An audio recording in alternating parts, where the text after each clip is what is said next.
Copeuch Inversiones, el sitio donde todos pueden invertir, y Universidad Central, 40 años formando personas, presentan Al Pan Pan. En el Mostrador Podcast, debate y conversación para comenzar tu mañana. Al Pan Pan, con Mirna Schindler. Entrevistas con los actores de hoy. El Mostrador, el poder de la independencia.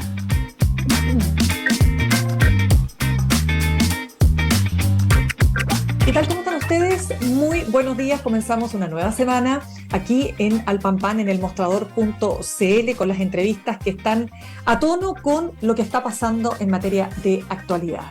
25 de septiembre, ya va terminando el mes, hay muchos temas que comentar. Vamos a estar hablando, por supuesto, de esta semana, que es la segunda semana de votaciones en el plenario en el Consejo Constitucional. La verdad es que se toma, yo diría, la mayor parte, ¿no es cierto?, de la agenda informativa, porque de lo que ahí derive, naturalmente, lo que de ahí salga el texto constitucional que finalmente termine siendo aprobado o rechazado, o aprobado a favor, votado a favor o en contra en diciembre, bueno, eso tiene repercusiones importantísimas para el futuro de nuestro país.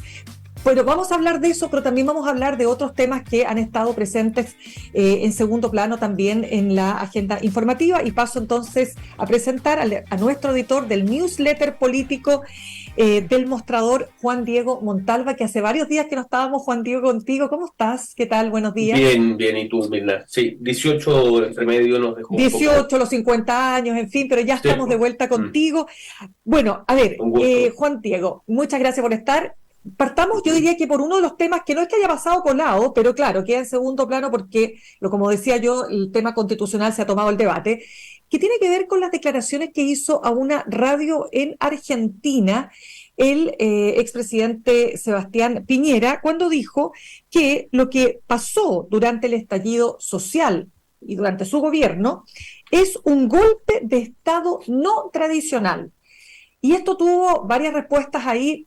Partamos por preguntarte, a ver, ¿cómo interpretas tú lo que esta nueva ofensiva comunicacional de Piñera? Piñera viene hablando ya hace varias semanas, pero en particular que emita esta declaración. Mira, Sebastián Piñera, bueno, él es conocido como una persona que tiene estas salidas, ¿no?, que son bastante sorpresivas, que uno dice en qué contexto, tal vez se exageró, no, pero en este caso yo creo que no, Fede. Yo creo que Piñera, no hay que olvidar que tiene más de 30 casos de demandas por lo que fue el estallido social, y yo creo que se sintió un poco envalentonado por esa declaración que fue también bastante polémica del presidente Gabriel Boric respecto a que él era un demócrata, que no había dudas respecto a que Piñera era un demócrata. Yo creo que en el contexto de haber sido cuestionado por el tema de derechos humanos, de haber sido, de tener una cantidad de querellas en su contra, y en como apoyo, no sé si apoyo, sería un poco exagerado decirlo, pero en declaraciones del presidente ratificando que es un demócrata, yo creo que se envalentonó y salió directamente a decir esto en un momento en donde indudablemente después de la polarización, lo que hace es la polarización producto de los 50 años, de, no sé, la figura de Allende, que se ha hablado tanto, él termina, me entiende, como ganando el punto. Él es un gran ganador de puntos. En eso no, yo creo que no hay nadie que le gane, en términos de que siempre aprovecha coyunturas, aprovecha momentos como para hacer su punto. Y en ese sentido yo creo que más allá de la declaración misma, es interesante también lo que hace él. Esta es una reunión de varios presidentes de derecha, él dice centro derecha, pero de derecha de América Latina. Y expresidentes también. Claro, expresidente, claro, perdón. Y entonces... Claro. Lo que hace es interesante ver cómo arma él su estructura para mantenerse vigente. No olvidemos que él siempre quiso tener un rol relevante en las relaciones internacionales. El estallido para eso fue bastante difícil, porque la COP iba a hacerse en Chile, había, si no me equivoco, un encuentro de la alianza de países de la PEC. No sé si la PEC, ¿verdad? Sí. De la PEC. Entonces, y todo eso se frustró debido a la estallido social. Entonces, él siempre tuvo ganas de mantenerse en la esfera internacional, ser un personaje influyente en el continente. Todo el estallido de alguna manera le dificultó esto. Entonces, yo creo que él está tratando de retomar esa agenda. La pregunta es, ¿él quiere volver a ser candidato? ¿Y cuál es la respuesta? El primer chileno que es 3 veces presidente de la República. Nadie sabe la respuesta, la verdad. Hay incluso dentro de la derecha, nadie dice que no. ¿Me entiendes? Sin embargo, ¿Cómo nadie yo dice creo que no? que ¿Cómo nadie dice que no? nadie dice no, pues te dicen como que bueno, con Piñera uno nunca sabe. ¿Me entiendes? No hay seguridad respecto a su decisión, su completa decisión de no postularse. No es el caso de Michelle Bachelet, que uno ve que cada vez que le preguntan está un poquito más agotada, no tiene intenciones no me pregunten de nuevo de esto.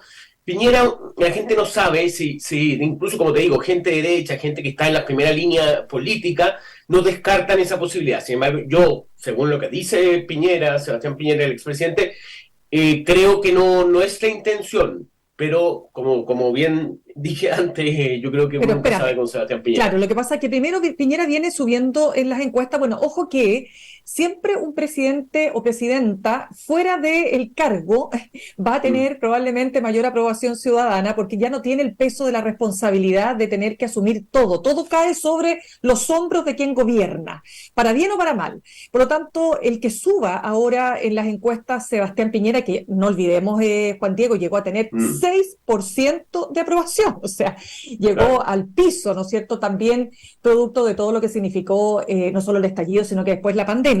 Ahora, la pregunta es, ¿qué es lo que quiere efectivamente? Yo estoy de acuerdo contigo, lo más probable es que quiere, o sea, primero, obviamente que los presidentes que se van a la casa, pareciera ser que no es necesariamente, ¿no es cierto? Les cuesta muchísimo, porque claramente tienen, y esto le pasa a todos, o sea, no solo en Chile, sino que en el resto del mundo, ¿no es cierto? Tienen tanto que, supuestamente, ¿no? Y ¿por qué no decirlo? Aportar respecto de, imagínate la experiencia que se gana siendo presidente o mandatario, ¿no? Es tremendo. Entonces, eso por un lado, pero mira, no olvidemos, Piñera, acuérdate muy bien, dijo hace muy poco en una entrevista previo a los 50 años del golpe, que el golpe no era inevitable, o sea, mejor dicho, que no era evitable, esa es la palabra, siempre me confundo, era evitable, no era evitable, o sea, ya hace una definición súper controversial, después de haber dicho que los cómplices pasivos, etcétera, ya sabemos esa historia, ¿no es cierto? Y después ha venido dando una serie de otras señales, como haber firmado esta carta,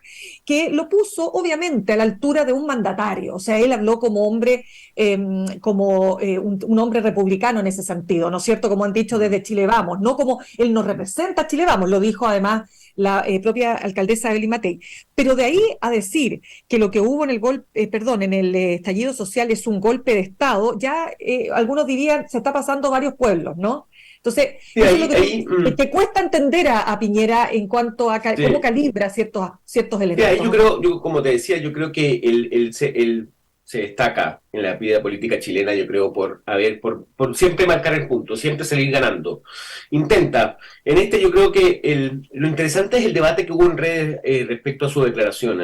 Sergio Mico es exdirector del Instituto Nacional de Derechos Humanos, trató de ¿cómo se llama?, de apoyar o de señalar que había elementos para esto. Entonces se reabrió una discusión que tal vez nunca antes se produjo, y si se produjo fue en sectores muy específicos, muy parcelados, y ¿cómo se llama? Yo creo que Sebastián Piñera intenta nuevamente, y yo creo que en eso insisto, el espaldarazo que le dio Gabriel Boric respecto a su calidad de demócrata, lo envalentonó un poco como para salir y hablar de ese tema tan delicado, ¿no? Que sabemos tiene un detalle que quería contarles interesante. A ver. Que cuando este viaje a Argentina obviamente se está planificando hace mucho tiempo, y lo que intentó en un momento Piñera fue involucrar a Evelyn Matei, que Evelyn Matei fuera con él a Argentina. Esto lo supe yo tanto por sectores de Evelyn Matei como por sectores de Piñera. Finalmente ella no va. Me parece interesante, pero invita a otra gente de Chile, entre los que vi fue Francisco Chaguán, actual y defenestrado de alguna manera presidente de Renovación Nacional, pero la idea de que en un momento Piñera intentó ser como el aglutinador de la derecha, o de la derecha de Chile Vamos, en ¿cómo se llama?, en Argentina. Creo que hizo bien si fue Evelyn Matei en no ir. La verdad que haber aparecido bajo el paraguas de Piñera lo que hace más bien es colocarla en estos debates, vincularla con el piñerismo, que no es, como sabemos, tuvo 6% de popularidad en un momento, y ella se mantiene bastante independiente, ¿no? Y sobre todo después bueno, de la entrevista de ayer. sí, fíjate, perdona, quiero volver a lo que señalaste el exdirector del Instituto Nacional de Derechos Humanos, Sergio Mico. Claro, en el fondo dice que a partir del 18 de octubre ciertos actores políticos y sociales, a través de acciones directas, rápidas y violentas, quisieron apoderarse del gobierno. Eso técnicamente es un intento de golpe de Estado. Polémica también la declaración de Sergio Mico, que tampoco ha estado exento de polémica. Recordemos lo que ha pasado, sin ir más lejos, con Amarillos, ¿no es cierto? Tuvo que dejar la presidencia, etcétera. A ver, no sé si ayuda mucho en estos momentos poner, después de todo lo que se vivió previo y durante la conmemoración de los 50 años, entrar a estos temas. Bueno, en fin, cada cual se hace cargo de sus propias declaraciones. Pero sigamos avanzando, porque ha habido también movimiento en el Partido Comunista. Se ha elegido, ¿no es cierto?, Bárbara Figueroa como secretaria general. ¿Qué significa esto? Que Bárbara Figueroa se va, deja la embajada de Argentina en Buenos Aires. A ver, ¿qué pasa en el Partido Comunista, Juan Diego? En el Partido Comunista lo interesante, bueno, el histórico era indudablemente Lautaro Carmona, un hombre muy cercano a Telier, y un elemento interesante en el caso de Lautaro Carmona es que Lautaro Carmona era a mí me lo dijeron de esta manera, era el encargado de Jadwe, el alcalde de Recoleta. Es decir, que durante todo el periodo de campaña de Jadwe, de Daniel Jadwe, y este periodo en que él estaba un poco díscolo, post primaria y derrotado en la primaria, ¿Ya? Jadwe trabajaba mucho con Carmona, a lo que voy, que él tiene ese nexo con el sector, lo que se llama el sector más crítico a lo que ha sido este gobierno, que es principalmente Hugo Gutiérrez y Daniel Jadwe. Hugo Gutiérrez, sabemos, era un exdiputado, es un exdiputado que ha sido bastante beligerante respecto al gobierno. Exconvencional también. Claro. Entonces, y la pregunta era, bueno, ¿cuál es el rol que va a jugar Jadwe acá? En el Partido Comunista y entre dirigentes antiguos y conocedores de lo que es el partido, bueno, todo antiguo es conocedor, pero me contaban que Jadwe igual tiene su dejo de amargura dentro del partido, dentro algún nivel genera distancia por lo conflictivo que ha sido, ¿no? Se sabe que él ahí en ese nicho está muy bien posicionado y en eso lo va a dar y sigue dando, y una persona que fue bastante dura, me dijo, mira, Daniel Jadwe fue comunista solamente cuando estudió la segunda carrera. Él estudió primero arquitectura y después estudió sociología. Y él nunca fue de la Jota, me dice. Entonces, como diciéndome, él no es el PC duro de los 16 años militante de la Jota. Entonces vi a una distancia con Daniel Jadwe en ese sentido. Después, creo que el hecho de Bárbara Figueroa es... A ver, todos me dijeron la semana pasada, y lo pusimos nosotros en el newsletter, que tenía que ser una mujer. La pregunta y el debate ahí era ¿qué mujer? ¿No? Desde Carol Cariola, no olvidemos, Carol Cariola abandona la Cámara de Diputados, ya lleva 3 periodos, perdón, y entonces estaban por una parte Carol Cariola, por otra parte estaba Yanel Jara, estaba Camila Vallejo, todo, pero me decían, sería ridículo que el partido decida sacar a alguien de la primera línea para colocarla en la Secretaría General del partido, sobre todo porque son ministros muy claves. El otro ministro importante es Nicolás Cataldo, que está recién entrando a educación. Y que bueno, no es mujer, así que tampoco podía ser. Pero hay un cambio, pero perdón, para entender un poco qué sector representa Bárbara Figueroa en el Partido Comunista. Bárbara Figueroa es lo que mira, bueno, primero, obviamente no es de los más jóvenes, no es ni Carol Cariola, no es Camila Vallejo, no es Nicolás Cataldo, y está antes de los 50 o los cercanos a los 50 que dicen, pero es mujer. Y ella es una persona, fue dirigente de presidenta de la CUT, no olvidemos, tuvo un rol bastante importante en el gobierno de Bachelet, y creo, sí, el gobierno de Bachelet, no sé si cuánto le tocó de Piñera, pero tuvo un rol importante y es una persona, una de la estructura del PC, ¿no? Creo que también tiene que ver, es un cambio generacional, es una mujer, en ese sentido llena una cantidad de necesidades o de perfiles que el Partido Comunista y es más joven que Lautaro Carmona. Lautaro Carmona está cerca de los 70 años, ¿eh? Por eso, y eso es otro punto interesante, que es que me decían que Lautaro Carmona podría ser una gran excepción porque va a ser lo que se dice un presidente de transición, no va a ser un presidente como lo fue Guillermo Tellier, que tuvo, creo, 16 años en el partido, Gladys Marín. Solamente me lo comparaban con el caso de Volodya Teitelbaum. Nos acordemos, Volodya Teitelbaum fue justamente presidente del Partido Comunista entre lo que fue Gladys Marín y Corbalán, ¿no? Hay un periodo ahí en los 90 en donde Volodya Teitelbaum es el que hace la transición, y de Corbalán, un histórico, importantísimo dirigente comunista, que tuvo todo el periodo de la dictadura, pasa a Gladys Marín a principios de los 90. Entonces, al parecer, y es la intención, es que Lautaro Carmona sea ese vínculo, sea esa transición entre dos generaciones importantes del Partido Comunista. Hay que esperar, tomando en cuenta de que será el Congreso el que ratifique finalmente a Lautaro Carmona. Él ha sido designado por el Comité Central, va a estar hasta el periodo, el Congreso, que es impresionante, todavía no se sabe la fecha en que se inicia. Yo intenté en todas las páginas web, en todas las cosas oficiales del Partido Comunista, y no hay información al respecto, pero debería empezar en noviembre, diciembre, y podría extenderse hasta junio. Es un congreso muy largo, en donde empieza a nivel comunal, luego se discute a nivel municipal, y finalmente se discute a nivel regional y nacional. Es por eso que dura tanto tiempo, 6-7 meses de discusiones bastante elaboradas, pues, y con muchos documentos, resúmenes. Entonces va a haber todo ese periodo en donde al final será ratificado Lautaro Carmona, y ahí al parecer estaría 4 años dedicados a buscar esa transición hacia nuevas generaciones, que hay que ver quién sería esa persona.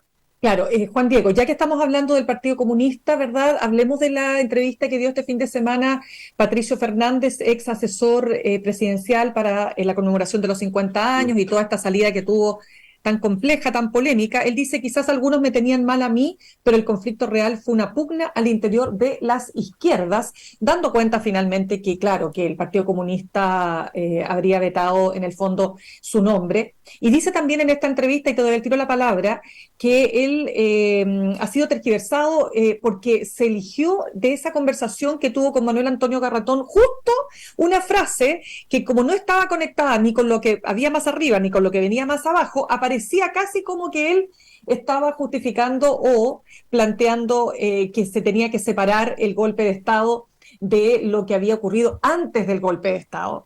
Entonces, él dice que se torció eso de manera mañosa, ¿verdad? Y muy malintencionada. Bueno, no usa la palabra malintencionada, pero se desprende de aquello. A ver, ¿cómo ves tú estas palabras de Patricio Fernández? Sí, a ver, yo creo que Patricio Fernández se metió en el bosque con esa entrevista. Una entrevista muy confusa, a mi parecer. Una entrevista en donde habla mucho de vincula a personas, ¿me entiendes? Como que va directamente al PC, trata de nuevo de explicar lo que había dicho. Es una entrevista compleja. La situación de Patricio Fernández no es sencilla, en términos de que es una persona que tuvo que salir de manera forzosa y con muy poco afecto de parte de los suyos, en medio de la polémica por estas declaraciones. Y es muy duro lo que dice. O sea, dice que aquí me tergiversaron lo que yo dije, me cortaron la declaración. Yo he escuchado varias veces la declaración, y la verdad que no creo que esté blanqueando el golpe de Estado, no creo que esté explicándolo o dándole razones. Él nunca ha sido una persona que esté diciendo eso, nunca, ni en sus editoriales, ni en el de Clinic, ni personalmente, pero obviamente fue tomado como un elemento en su contra. Claro, creo pero mira, que sí, perdona, es que lo que pasa es que es interesante porque lo que él dice es que en definitiva él veía evidentemente que venía una polarización que ya estaba instalándose, una polarización muy fuerte. Él habla incluso de una derecha que de manera con mucha desfachatez empieza a hablar de Pinochet y del golpe de Estado de una manera distinta, ¿no es cierto? Y dice que por lo tanto, en lugar de aceptar la invitación de ese mundo a polarizar los 50 años, el llamado tenía que ver tenía que ser, dice él, a desintegrar esa polaridad, centrando la discusión en lo inaceptable. Y ahí es donde se producen entonces las distintas miradas respecto de lo que pasó finalmente, ¿no? Sí, sí, lo que pasa es que uno se pregunta si él era el encargado, el presidente, de hacer esta cuestión, ¿por qué no logró, por qué no anticipó esa medida, por qué no logró que esto no ocurriera? En eso indudablemente debería de haber, estimo yo, no soy nadie para decirlo, pero como se llama, estimo que podría haber un poco de asumir alguna responsabilidad en lo que ocurrió, ¿no? Creo Claro. que indudablemente hubo una polarización, pero esa polarización se veía venir hace mucho tiempo, se veía venir el gobierno principalmente fue el que lideró la discusión sobre el 11 de septiembre y los ministros. No nos olvidemos que hubo como yo conté una vez en un programa, que la ministra de Cultura en un momento le sugirió a ministros con los que yo he conversado que las celebraciones tenían que ser durante todo un año. Imagínense lo que hubiera sido si todas las semanas o cada mes tuviéramos tenido una cantidad de actividades, cómo se habría logrado polarizar el país. Entonces la pregunta es, si ustedes eran encargados de la conmemoración de los 50 años, ¿cómo no previeron eso? Claro. Y cómo no buscaron la manera. Y ahí hay una pregunta, hay una respuesta una pregunta malvada y ¿cómo se llama? De parte de Oppenheimer, que es un gran entrevistador, hay que decirlo. Sí, bien buena de la tercera. entrevista, sí, muy buena. Él le pregunta a usted, bueno, ¿y usted no hizo nada? Entonces le dice él, sí, no, yo me reuní con mucha gente. ¿Verdad? Entonces, la pregunta es decir, bueno, indudablemente no es solo reunirse con mucha gente, ¿no? Es justamente tener una estrategia, un plan que te permita a ti manejar a tu antojo, si se puede decir, o de acuerdo a tu agenda, a tus intenciones, a esa búsqueda de no polarización, lo que va a ocurrir en los 50 años. Y eso Claro. no ocurrió. Entonces la pregunta es ahí, le pregunta naturalmente a Patricio Fernández, ¿y qué hizo usted para evitar esto, no? Bueno, Y en eso Oppenheimer lo deja bastante claro. Oye, hablando de polarización, vámonos a donde está la escoja con la polarización, como es el Consejo Constitucional. Tú te reuniste, tú estuviste conversando con distintos actores del Partido Republicano, entre ellos un hombre que no aparece mucho en los medios, como es el caso de Jorge Barrera. ¿Quién es Jorge Barrera y qué te dijeron los republicanos que han sido sindicados como los que están llevando la guaripola de la polarización y llevando finalmente este texto al fracaso? Mira, Jorge Barrera es un tipo muy inteligente, a mi punto de vista. He conversado con él varias veces. A mí me tocó coincidir con él en un programa que yo tenía, o sea, que yo participaba, y él es un tipo bastante joven, tiene la distinción, hay que decirlo, de que no es de la Universidad Católica, es un abogado de la Universidad de Chile. Son muy pocos en partidos republicanos que no son de la Católica. Es como RD, Revolución Democrática, son todos de la Católica. No, pero fuera de broma, él es de la Chile, es una persona que está haciendo un doctorado en Holy Trust de Estados Unidos, y es una persona muy católica, una persona que trabajó fue UDI de corazón. Entre la UDI, un importante dirigente me dijo, bueno, pero él siempre fue más de derecha que nosotros, ¿ya? Y es el abogado que está a cargo es el hombre pensante y ejecutor de lo que ocurre en la convención. Él es una persona que vive en Estados Unidos, a mí me llamó mucho la atención, él está haciendo un doctorado en la universidad, y a pesar de ser el doctorado ya fue contratado como profesor, con lo cual él demuestra que el personaje es bastante respetado en términos académicos. Él trabaja mucho tema de derecho, familia, derecho de religión, me llamó mucho la atención, está haciendo un paper bastante grande sobre el fracaso de la primera Asamblea Constituyente. Con lo que quiero decir finalmente que es una persona muy metida en el tema, que se lo ha traído el Partido Republicano. Él viaja periódicamente a Estados Unidos, vuelve a ver a su familia, es una persona que está haciendo un esfuerzo y un sacrificio importante por esto, y que está obsesionado es un poco peyorativo, pero muy concentrado en el tema de la convención. Creo que a mí, bueno, como digo, conversé con Barrera, conversé con Esquella, y el análisis es bien interesante, porque lo que ellos estiman, y no solo ellos, lo he escuchado muchas veces, es que esto es un juego win-win. Es decir, ganamos o ganamos. Ganamos, ya ganamos. ¿Tú te refieres al hecho de que si se aprueba el texto tal si es a como ellos favor quieren, o si es en contra, porque queda la Constitución del 80? Entonces, no, pero ellos además te dicen, mira, ustedes no se dan cuenta lo importante que ha sido para nosotros participar en el Consejo. Hemos podido tener presencia en los medios, hemos podido enseñarle a nuestra base dirigente, relación con nuestros militantes, estar en la discusión diaria de los chilenos. Entonces ellos dicen, en ese sentido nosotros estamos muy bien, sí, y que es la novedad que ocurrió esta semana, lo más novedoso esta semana que el Partido Republicano decidió votar a favor de este proyecto constitucional. No olvidemos que José Antonio Kast en un momento dijo que él, si la Constitución estaba y las enmiendas más importantes eran aprobadas, ahí ellos votarían a favor, pero que estaba todavía en stand-by o vamos a esperar, sí vamos a decir eso. Esta semana el Partido Republicano decidió que sí le gusta la Constitución y que lo básico está. Ahora, el punto interesante es que ellos ahora están yendo por una cantidad de enmiendas que son bastante, hay que tener ojo, las enmiendas que apoya hoy día el Partido Republicano son enmiendas principalmente de mucha popularidad. Bajar ¿cómo se llama? Las contribuciones. Ahora en esta semana deberían de discutir el tema de ¿cómo se llama? De jardines infantiles. De disminuir la cantidad de diputados y diputadas de 155. Bueno, eso también hicieron disminuir los diputados. Ellos me dicen a mí que no hay nadie que esté en contra de eso. Pero tienen varias cosas que son principalmente van dirigidas a ser populares. Y en ese sentido no olvidemos lo que fue la campaña de los republicanos.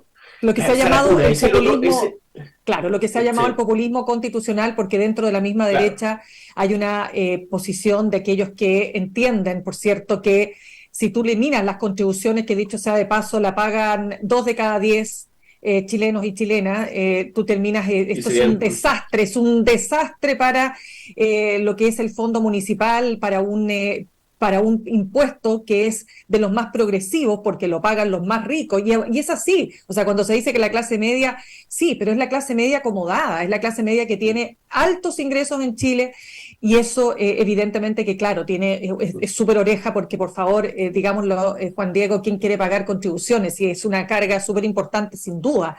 Pero ahora, vamos a hacer, no hay ninguna constitución del mundo, pero al menos de la OCDE, que tenga un elemento así en la Constitución. Juan Diego, tenemos que ir cerrando porque ya tenemos nuestra próxima entrevistada en línea. Listo. Pues no sé, ¿quieres agregar algo? ¿Quieres decir algo? ¿Querías decir algo? Que el tema de lo que llama la atención es que yo les pregunté sobre las contribuciones a este mismo punto, y ellos me decían, sí, lo que pasa es que la gente, y eso me pareció muy impresionante, me dice que la gente entiende que le pueden quitar la casa, entonces eliminar las contribuciones significaría para ellos liberarse de esa carga que tienen permanentemente de que les van a quitar la casa. Cosa que a lo que voy, eso es ir directamente al bolsillo. Bueno, el mismo Mercurio decía, cuidado con poner en la Constitución elementos que suenan súper populares, pero que en definitiva pueden llevar a un desastre, ¿no es cierto?, o un fracaso de todo lo que se está discutiendo en este segundo intento por escribir una nueva Constitución. Ya, Juan Diego, te dejo, te agradezco, nos reencontramos un gusto, gracias a ustedes. Gracias a ti. Nos vemos el próximo lunes. Así es. Saludamos hasta ahora a nuestros auspiciadores. Copeuch Inversiones te ayuda a cumplir tus metas desde 1.500 pesos y con una comisión que se acomoda a tu bolsillo. 100% digital, fácil de usar, te acompaña y con el completo control de tus fondos. Copeuch.cl, el sitio donde todos pueden invertir. Y Universidad Central, 40 años formando personas. Ven a vivir la experiencia USEN. Para los que buscan avanzar, posgrados USEN, acreditada y adscrita a gratuidad. Conoce más en posgradosusen.cl. Nos vamos al corte y al regreso vamos a estar conversando con la presidenta de Demócratas, la senadora por la región del Maule, Jimena Rincón, por cierto, a propósito de lo que está pasando en el Consejo Constitucional. Ya volvemos. En instantes, una nueva